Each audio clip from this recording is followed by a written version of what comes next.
நீங்க இவ்வளவு தூரம் உயர்ந்திருக்கிறதற்கு வேற எதுவுமே காரணம் இல்ல, இயேசுனுடைய ரத்தம். நீங்க நினைக்கிறீங்களா?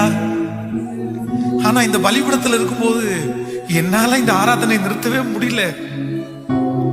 ஏன்னா அவரை மாதிரி ஒரு தியாகிய எங்க அப்பாவுக்கே ஒரு சலிப்பு வந்துருங்க, எங்க அம்மாவுக்கே ஒரு சலிப்பு வந்துருங்க.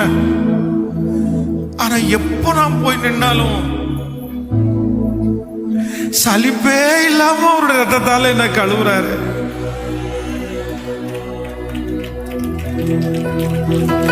அவர் இல்லாட்டா ஒரு நாய் கூட என்ன மதிச்சிருக்காது இல்ல. அவர் இல்லைன்னா குடிகாரனா இருந்திருப்பேன், அவர் இல்லைன்னா பொறுக்கிய போல திரிஞ்சிருப்பேனே. அவர் இல்லைன்னா இப்ப எந்த ரோட்ல படுத்து கிடப்பேனோ. அவர் மட்டும் இல்லைன்னா எந்த தெருல பொறுக்கிட்டு இருப்பேனோ. இயேசுன்ற 3 எழுத்து என்ன வாழ வச்சிருச்சு, இயேசுன்ற 3 எழுத்து என்ன அலங்கரிச்சிருச்சு, இயேசுன்ற 3 எழுத்து எனக்கு எல்லாமே கொடுத்துருச்சு. இயேசுன்ற 3 எழுத்து தான் எனக்கு ஜீவனையே